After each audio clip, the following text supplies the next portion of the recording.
so I got Honey Pot and Black Girl Sunscreen back and before they were at the Targets and the Whole Foods. Like I had them early on. Just hopped on the phone, talked to Shantae, talked to B, and said, "Let's make this work."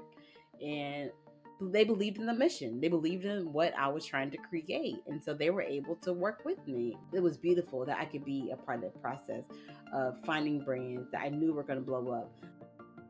Welcome to The Value of One, The Power of All, a podcast created by the Ron Brown Scholar Program. Since 1996, this organization has been investing in the next generation of African American leaders. And this podcast highlights the stories of the scholars, alumni, staff, and friends that make this program special. Hey y'all, this is Ray Pryor, 2015 Ron Brown Scholar.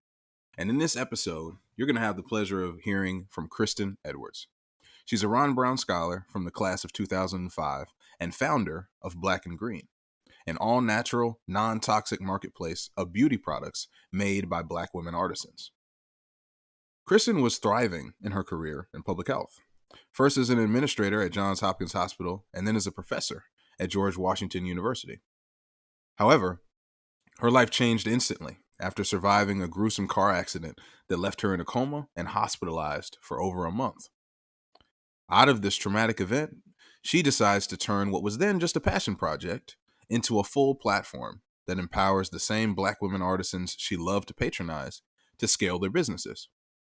From the early days of storing and packaging products in her closet to now having a fulfillment center and exciting plans for expansion, Kristian has had to make a lot of tough decisions where her values and her margins don't easily align. Here's that conversation, starting with her talking about how she has been nurturing her entrepreneurial spirit and knack for identifying opportunities and solving problems since at least third grade.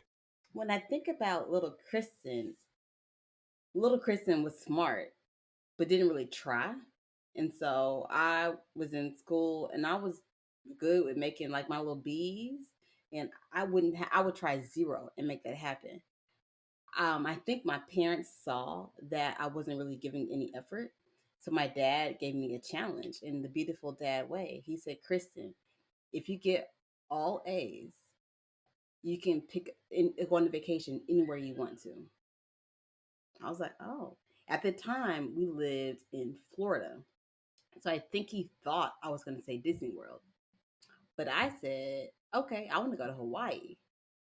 And my dad was like, "What? What? How? What?" And I did it.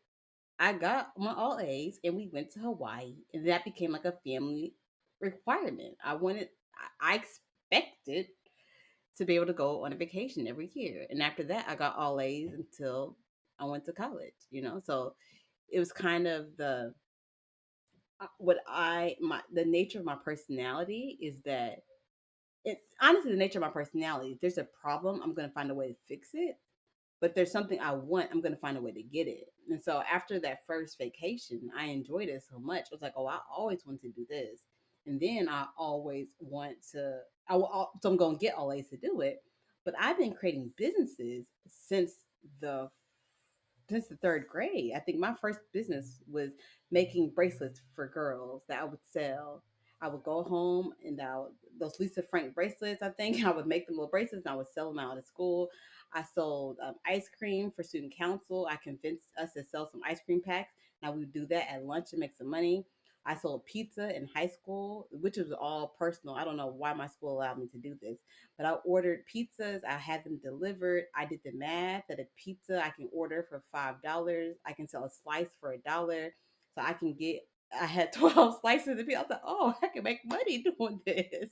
And so I sold pizzas. I've always had a little side hustle business going on since I was young. And I don't think I ever realized that. So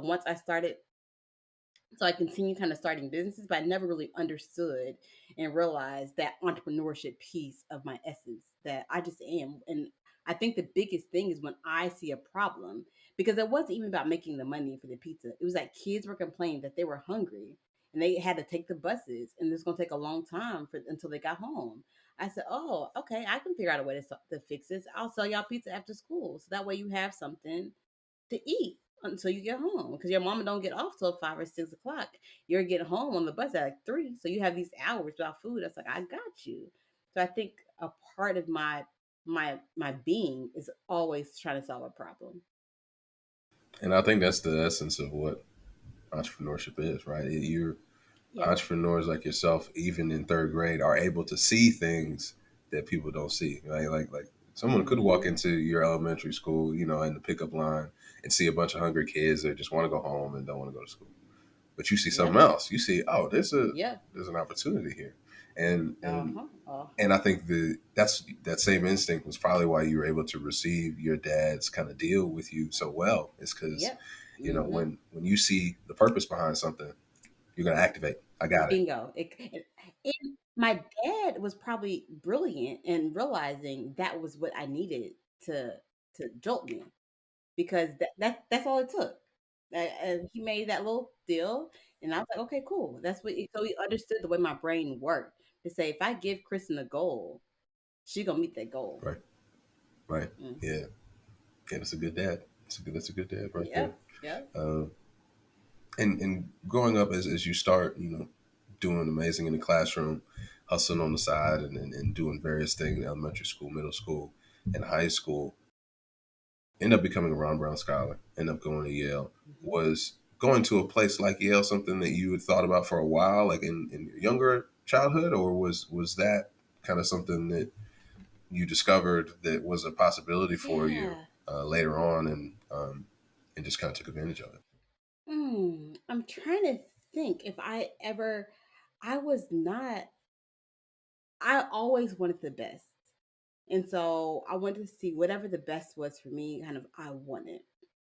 And so when I started applying to scholarships really early, because I knew my parents couldn't afford to send me to school, and I wasn't going to let money be the reason why I didn't go. So I applied to my first scholarship when I was in the seventh grade. No, eighth or ninth grade.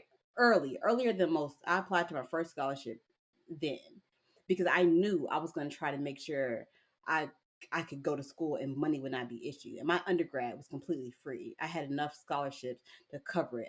I even had some.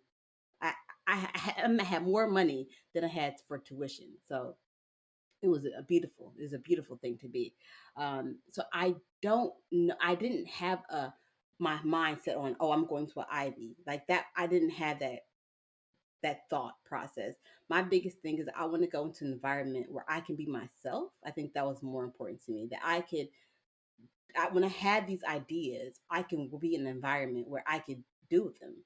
So at Yale, I planned the Black Solidarity Conference. And so I was able to plan this whole conference and this whole event. And I was able to do that in Yale. So I was looking for more of an environment that nurtured me in a way to allow me to have my ideas and run with them. And it happened that Yale was the perfect place for me, but I didn't have the mindset that I want to go to an Ivy. I really had the mindset I want to go to a place that I was comfortable, and I felt that would allow me to go with my ideas. 'Cause I always have an idea.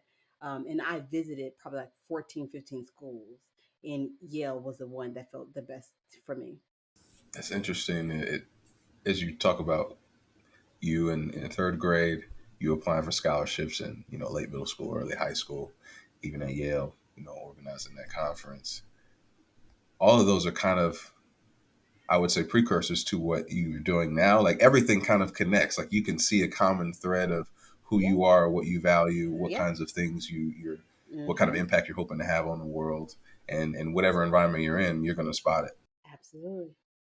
And I know that so you go to Yale and graduate, and you are Dr. Edwards, and you have your PhD in public health, and you're also a professor, and so you have an entire career expertise in the public health and healthcare administration space. Can you tell me a little bit about where that started and what that journey has looked like for you? And obviously, Black and Green is connected to it in some ways, but it's a little Absolutely. different. different environments, Yes, different yes. skills a little bit. So I'll tell you from the beginning story. Little Kristen, I want to be a doctor. Like, so that's what little Kristen wanted to be. All successful little black kids want to be a doctor or a lawyer. I went through a phase where I wanted to be both. And so I found these programs where you can get your JD and MD together. So that's what I'm going to do. Like, if kids are doing that, here I am. And so that was my plan, that I was going to get my JD MD. I did my intro. I did a JD class. I hated it at Yale. I was like, this is not for me. So I dropped the JD out my thing. I was in an intro science class. I also hated it. I said, "Ooh, girl, medicine's not for you either. If you don't like medicine like this." So I went back home to my dorm room. I'm like, "All right, Kristen, what we doing? Because you thought JD, that ain't happening. You thought MD, that's not happening. What is it? What do you like? What do you really want to do? What's the impact you want to have on the world?" So after I was sitting and talking with myself, I said, what you like really is people's health. You don't want to be the direct person to, when you fall and hurt your arm, I'm helping you bring it back, because I don't like the science stuff in that way. But you want the people's health to be better. That's really what you're interested in. So that's when I understood, oh, public health might be your path. So you're more interested in the systems, the policies, the folks people are eating, the products they are using that's impacting their overall health. So that's how it got into the public health world. Gotcha. Okay. And I mean that plays directly into black and green and everything that your company is about, and then the artisans you support and the products you sell. Uh, and and I know that there was, I mean, at least for a while, you were doing that. You were on the track to be a premier public health expert and thought leader. And so I'm curious, when did, I know you always have an idea, so maybe black and green was always in the background of you saying, yeah, this career is going well, and I'm enjoying it, and having an impact that I want.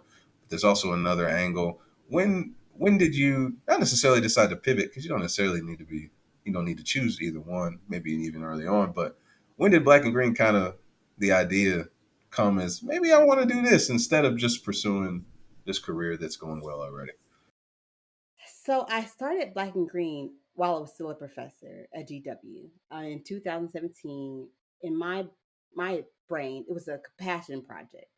I read an article that the products marketed to Black people are more toxic than products marketed to everyone else, and I kind of nerded out on it. So I was looking up why is this happening, and so I kind of that piece of it, and I kind of made a personal commitment. I said, okay, I want to be thoughtful about the products I'm using on my body, on my skin. So I'm looking up all the ingredients. I made this list of stuff I will not use, and ingredients I do not like, and stuff I do like. About 6 months into that journey, I read the book Our Black Year by Maggie Anderson. And she kind of inspired me in a way that we can all be conscientious, thoughtful consumers, that we can vote with our dollars. And I don't know if I ever thought of my dollar as being that powerful. I was like, yes, you run a big bank with millions, but your $10, you can go buy from a big corporation, or you can go buy that same deodorant from a small owned brand. That $10 is going to go a lot further. Oh, so like a light bulb, again, the idea person, a light bulb went off for me. I was like, okay, I want all natural, non toxic products that are also made by Black women. So I went back to my list. I created it. But it was so hard. It was so much work to try to get that done. Businesses were going out of business. Stuff with, so what, sometimes what you get wasn't what it said it was gonna be. It was a lot of work. I said, oh gosh, I wish this was easier. And I'm sure I'm not alone. I'm sure there's other folks who want to use all natural, non-toxic products and support Black women, just don't know how to do it, because these Black women don't have huge budgets. So you won't know that they exist. And so you're going to have to go and buy this deodorant from a larger corporation, because you simply do not know this small one exists. And I was like, okay, I want to be a solution to that problem. I want to create a one-stop shop where people can support indie Black women-owned brands, where the products are all natural and non-toxic and better for you. And so that's kind of how Black and Green was born. But it was a passion project. Like, I was still going to work every day. Like, it was a passion project, was something I was doing on the side. To be 100% honest with you, God decided it was time for me to let go. Like, I don't know if I would have done it on my own, but God did it. I was in a car accident, and after I was in that car accident, I was on disability. I lost my contract to GW, and I was like, all right, black and green is where I'm putting my effort at now. So I don't know if I could have done it on my own. God was like, all right, Kristen, we're gonna make sure this happens. And that's fascinating. I want to come back to black and green in a second about some questions I have about the values that you've chosen to embody in your company. If you don't mind, let's spend some time talking about the accident, because I know that's a huge moment in your life and in your family's life as well. I'm sure, I'm imagining that coming out of an experience like that for you and your family, it is extremely hard and traumatic and taxing on you. But I'm also imagining that you get the opportunity to spend some more time talking to God and reflect on what direction am I heading in? Where am I going? Where am I? What do I want to do? And it sounds like I think with the timing, you already had Black and Green was already a passion project of yours, but it sounds like the accident kind of made it a catalyst for you. It served as a way for you Exactly. to start the new version of you, of your life and your career. Uh, was any part of that scary or kind of nerve wracking, or there's a lot of uncertainty with going into any venture, particularly coming out of such a shaken time for your family. I think it's just powerful that out of that, when what you probably need is security and stability and stillness, you decide to say, I'm gonna launch with this. So what were some of the emotions you were going around with in those times? So, so my memory, I don't remember the car accident. I don't remember it at all. Um, I I was at my parents' house. We were driving back. My husband was driving back home. My son was in the car. I don't recall any of that, but my husband recalls every single second of it. He recalls trying to pull my son out the car. He recalled his wife not being responsive to things. Like, he recalls all of that. I don't recall any of it. I was airlifted to a hospital. So a helicopter came, airlifted me. He hopped in an ambulance with my son. It's so for the emotional part on it, it hits much harder on him than it does on me. So the emotional part of it, because I am at the point where I'm like, I'm just trying to see the accident as a gift and the lessons that it taught us and kind of the joy in it. And he's like, I'm not there yet. He said, I was on the side of the road with my wife not responsive and me not knowing what's going to happen. And so, like, my whole life was shaken for me. And he is a preacher's kid, and so them PK kids, and so he was having this internal fight with God. Like, God, I thought I did everything right. Like, this what you doing to me? Kind of like this anger. And God was like, I got you. I got you. When I was in my coma, I do recall seeing my grandmother, my dad's mom, who I had never met when she was alive on earth. But I met her when I was in my coma. I met her, and she looked at me and she said, "Now is not your time." I was like, "All right, now it's not my time." And so I remember I slowly started,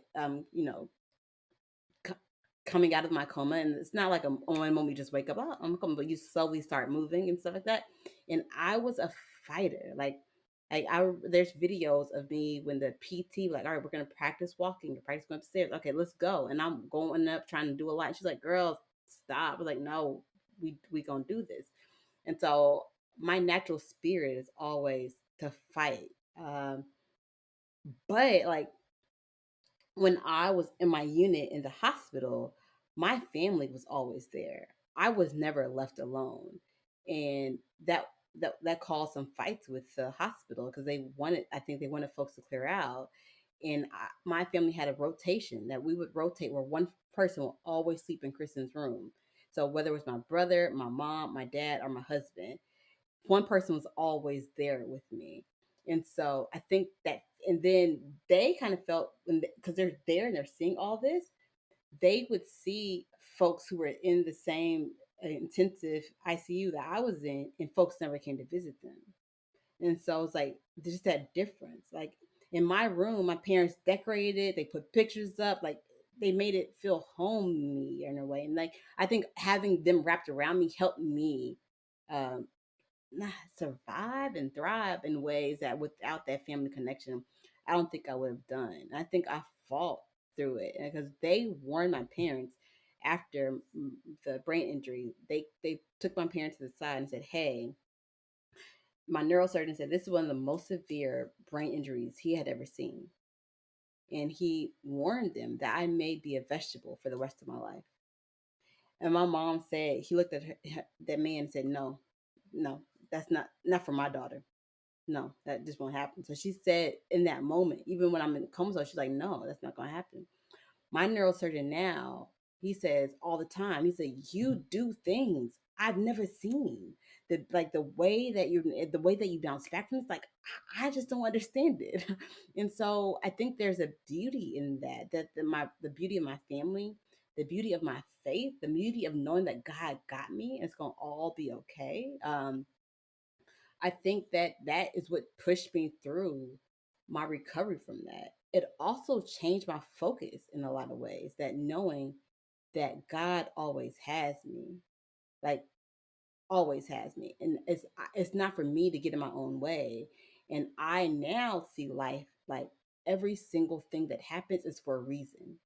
And now it's for me to figure out what that reason was. Anything that you think is a mistake, anything that you think something went wrong, there was something that God was trying to show you. So what was God trying to show you? What do you need to learn? What do you need to pick up from this event? My thought is that maybe I was trying to do too much, and God was trying to make me sit down. And that's what He had to put me in a coma to make me listen. Yeah, I guess we hope that it doesn't take that, but sometimes it does. Right.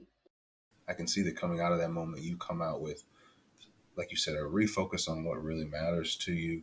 A double down on how much your family means to you, and how supportive they are of you. I can see a doctor saying, "Hey, I see you putting up decorations in her room, and you're doing all this. I just want you to know, like this may not turn out how you hope, so you don't need Mm-hmm. to do all of this, because, like you said, they're seeing folks next door that don't have any visitors, don't Yep. have anything." Yep.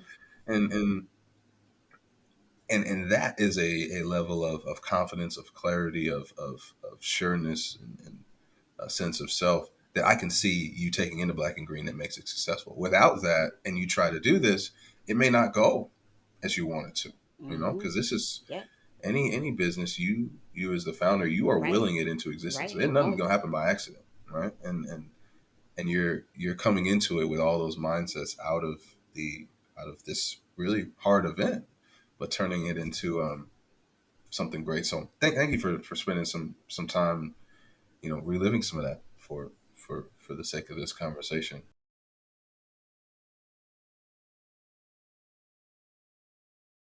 Is You want to create a platform just for Black women, and you get requests. Well, what about other people? What about people of color, so that other folks can be included?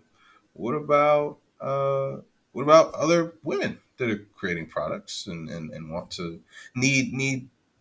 would appreciate a platform, and want access to support, and in a community? How do you stay? How have you stayed steadfast in being explicit on that this is a company built by and for Black women, and not feeling you need to sway on compromising that? Who wait at the very beginning, that was a huge fight and battle I had, but I never felt swayed. I was very clear that Black women have it harder. They just do. And so I am going to specifically create a space for them, because I want to vote with my dollars. I want my money to go there. I want my money to go in uplifting them. So it seems kind of I don't know if the right word is selfish, but very personal intention, but it was my business I was creating. That is the population I want to support and help. And so I was very intentional on that. I remember, I can never remember, like, I can never forget when I first started it, in probably like this conversation in 2018, folks picked holes in it and said, well, that would never be successful. I said, well, what? Tell me more. Tell me more. No, that will never be successful. Uh, Black women aren't going to spend money like that, blah, blah, blah, blah, blah. And I was like, okay, well, there's a couple of things here. The products are made by Black women, but anyone can use them. They're like, oh, well, if a Black person making it. I said, oh, for a white man makes your stuff, does it only mean that white men can use it? Well, no, that's not what we're saying. So I had to help them unpack their beliefs. Just because Black people are making it doesn't mean only Black people can use it. And so you're supporting their business because they have a harder time being successful. They have a hard time accessing capital. They have a hard time getting to on shelves. They have a harder time moving things. And when we look at VC, who they invest in, it's not Black women. It's not. So I was intentionally creating a space for them because at all the levels, it's hard for them to make it through. I like how you unpack that, because once you do it, Mm-hmm. yeah. No, you did say that. You're kind of telling on yourself right now. Right. And yeah, Like, it's hmm. I mean, I'm sure your artisans absolutely love you and appreciate what you've done, but I think it makes sense. Obviously, it makes sense. Obviously, on three fronts. One, it's your business. You're gonna do what you want to do with it, like you said. And that's just that's just what it And is. right now, I'm not getting nobody's money, Right. so I can do. Like, I don't have nobody else saying, "Oh, we give you this million, you got to change it." No, no. Which is probably a reason why I haven't had investors because I didn't want them to change my direction. So I was like, "No, it's Black women. I own it. You're not giving me no money, so it's gonna be. It is what it is." I still remember, probably in 2017. I can see do the link to this. Someone told me Black and Green was racist. Ooh, I had a day with this. I wrote a beautiful article. I was like, well, you don't understand racism, baby. If you're gonna say Black green is racist, you don't understand racism. Like racism is inherently it has to be system. It's a system. Like so I will send you the article of what I wrote about how Black green cannot be racist because we are not creating a system. Racism is systematic. Like we are responding to a broken system, but we aren't creating it. And then, I mean, that rhetoric comes through today. Somehow Mhm.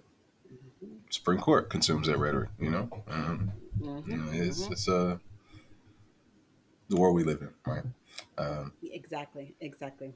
and and and so, I mean, I think if I'm hearing a pitch in 2017, 2018 from you about creating a platform like this, um, I think I agree with you that one, the idea that Black women aren't going to spend money on this lies. I think just from a business perspective, Ridiculous. that doesn't make sense. Like if you are Not a, if you are not a mix anywhere in at all. touch with Yes.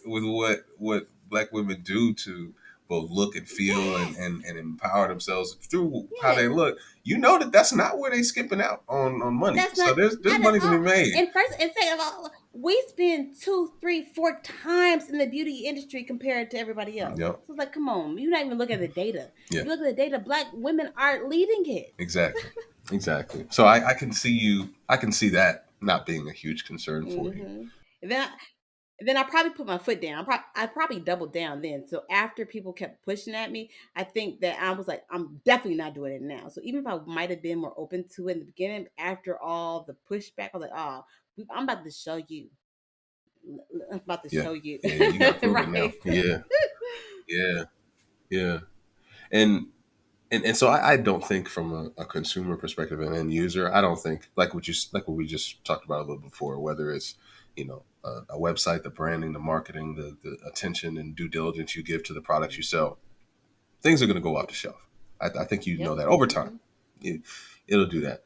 But I think one challenge that I'm sure you thought about is how you're going to um, get all of these artisans Yep. together on this platform, and that you don't necessarily just want anybody to be able to post their stuff on there, Mm-hmm. right? Like there's an entire Yeah. process to be kind of an approved artisan Yep.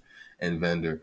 Were So tell me about what you were thinking from that, from a business perspective. Did you ever feel kind of uh, torn between, well, I really need artisan and products on the website so that something can sell and so our business can move, but I don't just want to do anything. I'm not just going to pursue it just Yeah. for the sake of having a sale, and it doesn't match our values or our brand. So, can you share a little bit about what that was like?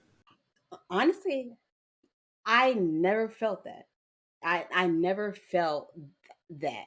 The reason being because Black women create so many products. I get on average about 4 or 5 applications a week now as we've grown. But in the very beginning, I was getting tons of applications because Black folks make products. Like it's not a struggle to get to them. And so I never felt the desire to change my my my process of how I curate because they were always there. And then I also see it as a incubation in some ways. Folks would apply to me. I would say, okay, but I wouldn't just say no and send them on about their way. I would say, okay, this is why I'm saying no.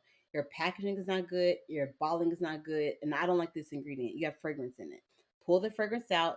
Get a graphic designer to do your labels and change your bottles, and come back and reapply. And so I like that piece of it because I was investing in creators and helping them create good brands because they didn't have someone to go talk to help them create a successful luxury high end looking brand, so I could be that for them. And so I liked it. So the key is just not saying no and just like leave them on, but just explain to them why I'm saying no and helping them come back and kind of re-enter the space. And so that has been the bigger challenge, is trying to make sure that we don't make no money doing off of that. Like we don't. We spend hours helping them, and we found graphic designers, and we have label makers and contract manufacturers, all these folks to be resources for them. We don't make money off of that, but it's to help our brands be more successful. So I think of Black and Green as being one step on that totem pole. You can't be successful only on Black and Green. You just can't. But Black and Green can help get you ready so you can bounce to other places if you want to go to other places. So I'm trying to help you get ready to bounce to other places. You are a marketplace, but you're also like a business accelerator and incubator. Like you said, like Mm-hmm. just by an Mm-hmm. application, Mm-hmm. you are walking them through an MBA class on marketing, Yep. basically, right? Like this is Yep. this and this, Mm-hmm. and obviously, if you want to list on our site, some of the ingredients need to change. I think that's, like you said, even if it, I think both, even if it doesn't lead to revenue for you, it's the impact that you want to have, and it's about your company. But two, you might find, and I'm sure you found that you are like nurturing artisans to embody what they need to be successful, what Black and Green is about. And I guarantee you some of them have reapplied and gone on to do well, right? Like Yes, you, I because you know made a that couple of investment. them. Yeah, Yeah, I know a couple of them that said, "Oh, this looks much better. Thank you for coming back. yeah, And we bring them on because like I right, loved your product, but I did not love your bottle, so we got to right, fix that."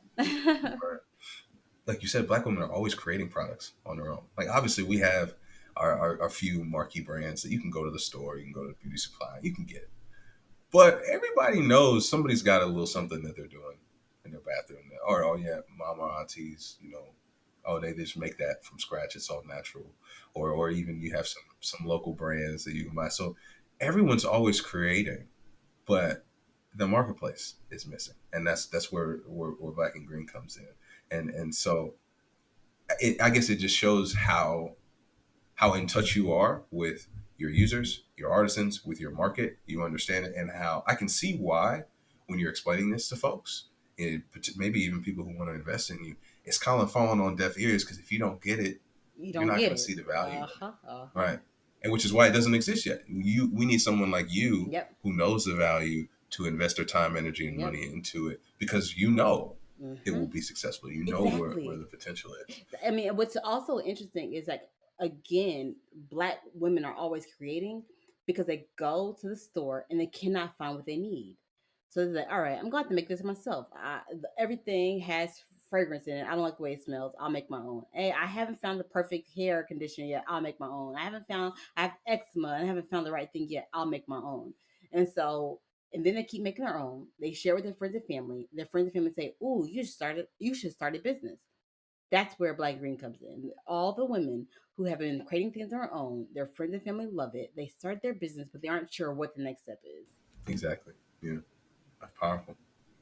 So you've Hmm. decided to launch this company, and because of the values as well as probably how you choose to operate as a CEO, you're not bringing any outside money into it. So this is primarily you financing it and running it. Um, can you tell me a little bit about what those early days were like when you're just getting started? I've heard you tell stories about how your closet is full of all of the products, and you're making Yeah. trips back and forth. What was that like? Really building from the ground up and starting from scratch. Yeah, I love those days. It's so interesting how my closet, I I put all my clothes in my husband's closet, and then I took over the guest closet. Oh no, at my very first, yeah, I took over the guest. Actually, I took over the whole guest room, and so I had put up shelves in the whole guest room, and I had all my products in that room, and I was packing up my boxes, putting them in my car, driving to USPS, where I was still shipping most of my products to the postal service, driving to USPS, and then going to work. And so that was like my ongoing thing. I would pack boxes at night, and then I would drop them off. As I grew, I would have folks come pick them up from me, not the customers, but I would have USPS come pick things up for me. But I love that hands-on connection with folks. And honestly, the brands who went with me in the very beginning, they didn't know Black and Green. They didn't know who we were. They didn't know what we was talking about, but I still got them. Just still, and because they believed in my mission. When I got them on the phone, I explained to them what I'm trying to do. They're like, "All right, we usually don't. We have never done this before.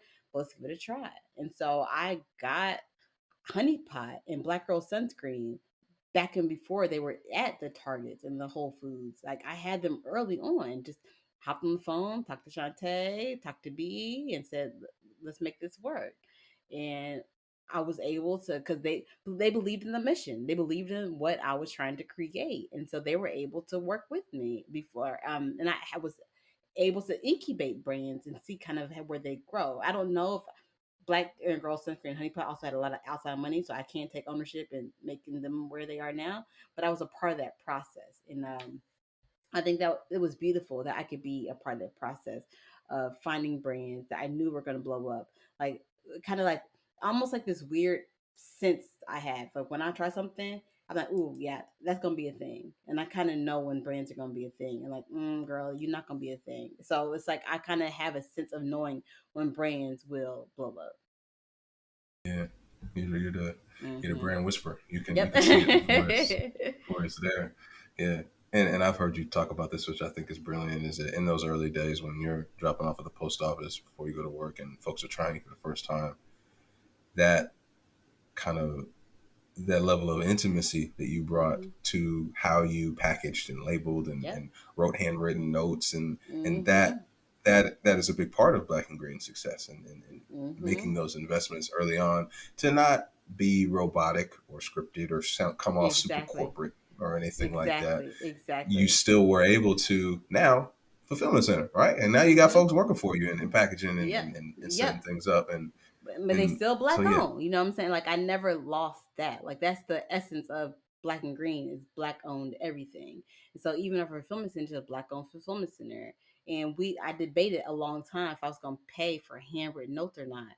Um, One, it costs something, and then two, the other issues it can slow down fulfillment. And I was trying to get my products to people as quickly as I can. So I took out the handwritten notes. Like, all right, we just graduated past that, but still to this day, if one of my customers has a really bad experience, I'll hop in and email her directly. So there's like three or four customers who haven't had negative experience. I'm just walking, all right, tell me more. Tell me more about your experience. Like as one girl was having an issue with tagging. She's like, I searched for something in your product. I couldn't find it, but then I searched something else and then I could find it. Like she was frustrated, like I couldn't find the thing. So I'm rebuilding the website. So like tell me everything. Tell me all the stuff that's going wrong so I can try to fix it. So I think there's that level of intimacy and commitment I have to trying to really understand it because I want it to be as best as possible. And sometimes they catch things that I will never catch. And so I have to occasionally go through and look and see what I'm seeing. Even on negative reviews on products, I let some negative reviews be visible because I want people to know that. Like just because it's a low star don't mean I'm gonna hide it, which I could. I want you to see it because you might care about what made that product negative for them, and so you might not go down the path. Go find a different product. And so I see the value in feedback, whether good or bad. And I think because you've taken that stance, your users clearly can tell if I have feedback, this company is actually going to listen to me and is going to be receptive to it and is going to Mm-hmm. implement it. Mm-hmm. And their CEO, their founder, is accessible to me when I have a problem. Yep. And Yep. even if it's Mm-hmm. just one user, that culture is up and through everything that you do. If you don't have that, your Yeah. entire supply chain process could look the same on paper but feels very differently for the consumer. The website is going to Exactly. feel very differently, Exactly. and the language is going to be different. And so I think that's Mm-hmm. great. Have you, like you said, handwritten notes at some point, right? Like you only got one hand that you write with, at least, right? You got two, but Right. you got one you write with. Right. So you can't do that forever.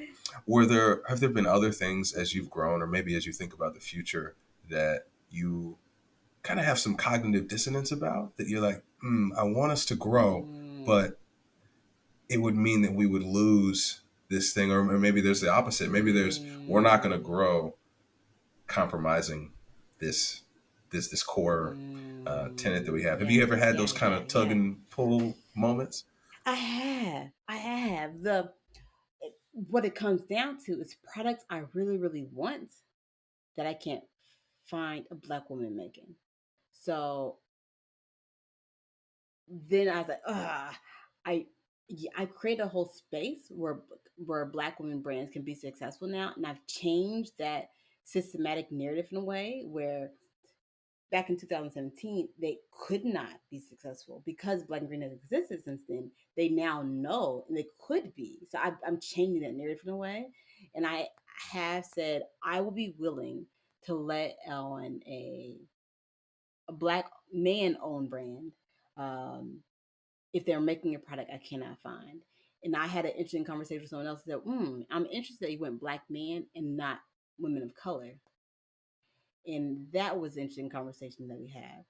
And I was like, because yes, women of color have a different set of challenges, but I feel like the black male's challenge is more connected to the black woman's challenge and not the women of color.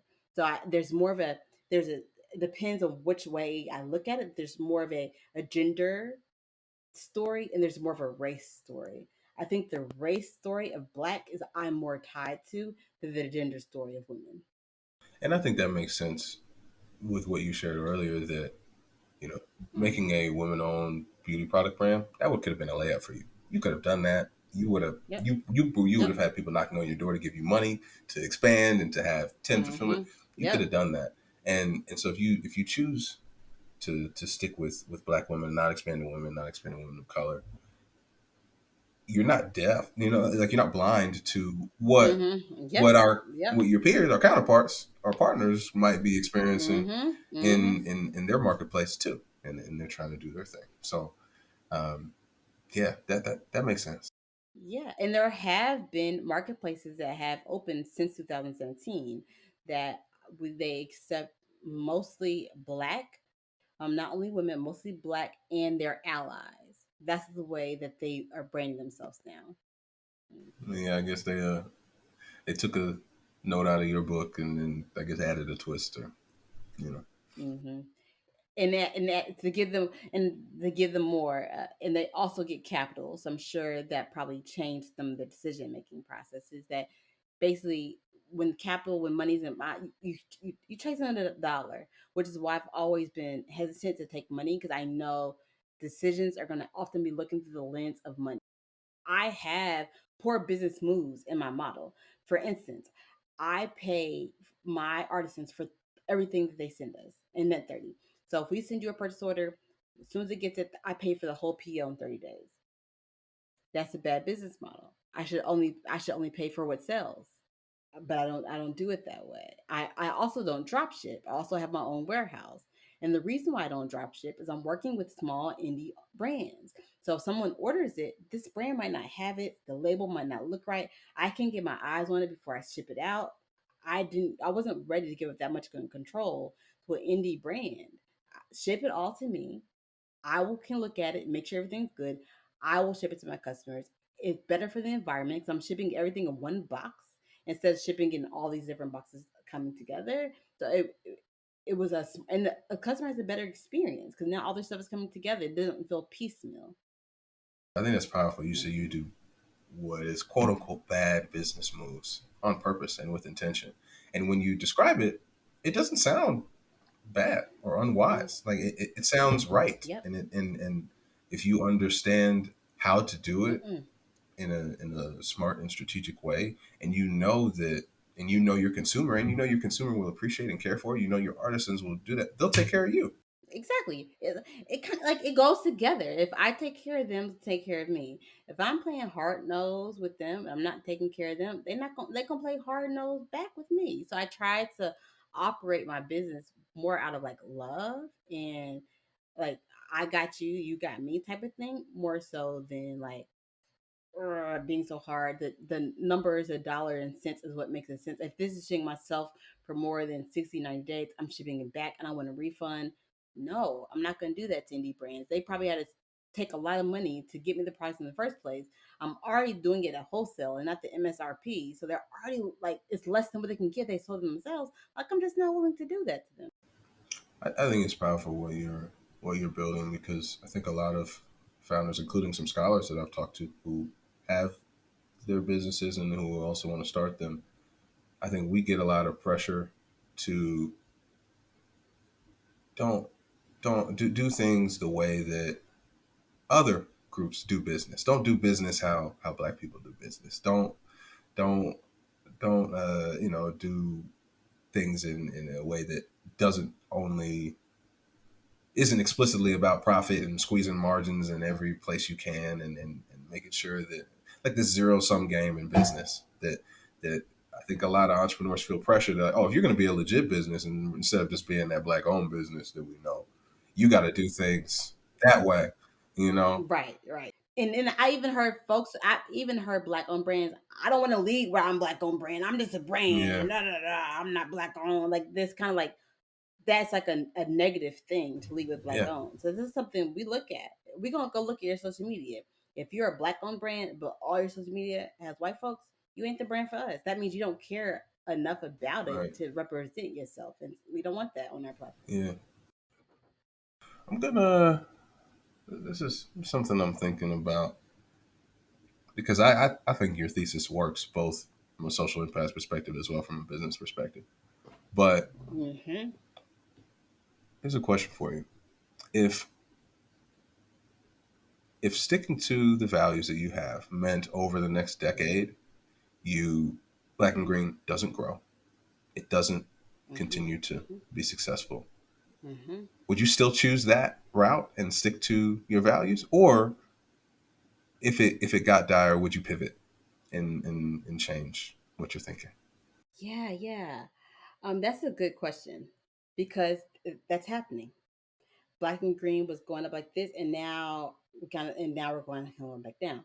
And so I'm thinking through, okay, what are my moves? What's the industry telling me? What do I need to do? I want to listen. I want to be dumb and just my thing is my thing. I'm not willing to change, so I want to listen. There's a couple of things that as I'm thinking that's happening because of COVID, everybody wants to start creating products. And a lot of folks started creating brands, but they don't know how to necessarily how to take it to the next level. I've been doing this since 2017. So a piece of me, I'm creating a academy to help educate those who want to create their businesses. So I created a course of how do you take your brand, how do you become retail ready. So I created a course how to become retail ready that I'm going to roll out. That's going to help people kind of step into that. So I'm trying to think about my money in different ways. The marketplace served this point, but maybe it's time for me to add on another piece of that. So it's not all coming to the marketplace now, but maybe also a piece is coming to my academy now. And also another piece is going to come to my incubator. So in my vision, there's a total ecosystem I'm building where the marketplace, my academy, and my incubator that can help kind of at the end of the day, the goal is wrapping around our arms and our support and our love and our connections around Black owned brands to be successful in any way that they deem that they want to go. So if they don't want to go down retail path, they don't go down retail path. So I can help you make your website be the best website you can be, or understand your customer. Who is your customer? Who is your avatar? Who are you creating for? To help you kind of be better prepared to be successful. So I think that is my thought, that my big dream is to create an ecosystem for Black brands to thrive, and figuring out the best way for me to do that. And that's an inspiring vision that you picture that you just painted. I can see like the marketplace. E-commerce is a tough industry. And it's hard. And regardless of what values you choose to stand by or how you choose to do it, it's difficult. And so there's no guarantee of success there, of longevity. But as I'm hearing, and then throughout this conversation, you're talking about the different parts of Black and Green. Everything really centers around the artisan. Obviously, it centers around the user, like yourself. I want a different product or a different experience or a different impact or feel differently. I can't find it. I need to create it. The user is there, but you have tapped into what I think is really special is you found the people who are already solving that problem. They just need to solve Bingo. it. And they need the tools to solve it at a bigger scale. And nobody really can help them do that better than you.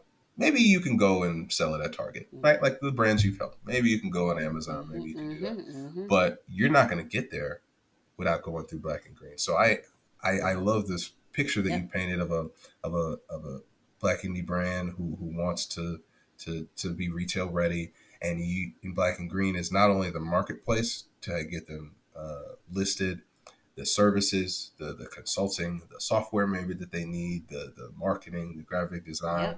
Yep. You're kind of really partnering with them. Yeah, you are. Yeah, actually, that would be an interesting thing. Have you ever found bands that you want to invest in, or that you wanted to kind of go with them and take it to the next level? Yes, that is kind of what I'm thinking the next step is. When I create my incubator, my thought is I'm going to invite folks to be in the incubator. So I'm going to help incubate you to trade to the next level. I'm going to take some ownership in your company, that my 2, 3, 4%. I'm going to also give you some capital, and we're going to go push your brands to be successful together. And because I already know what brands are rocking it out. So I have data, so it's harder for other folks to see, because they're looking for you to throw data. No, I have my own data, so I know which brands. No, folks love this. So when my plan is, when I get incubator ready, I will go hand pick and invite. I want you to apply. I want you to apply. I want you to apply. Come be a part of my incubator so we can take your brand to the next level. And I have a connection with the Black-owned investment firm, VC firm, so that we're going to partner together. So they will help make me, when I want it, because brands need money to grow. So they will help give me access to money to give my different brands as I invest in them. So it's gonna be beautiful when it all works out. Thanks for listening to this episode of The Value of One, The Power of All, a podcast created by the Ron Brown Scholar Program. If you want to hear more inspiring conversations like this one, don't forget to click subscribe on your favorite podcast platform. To learn more about the organization, check us out at ronbrown.org.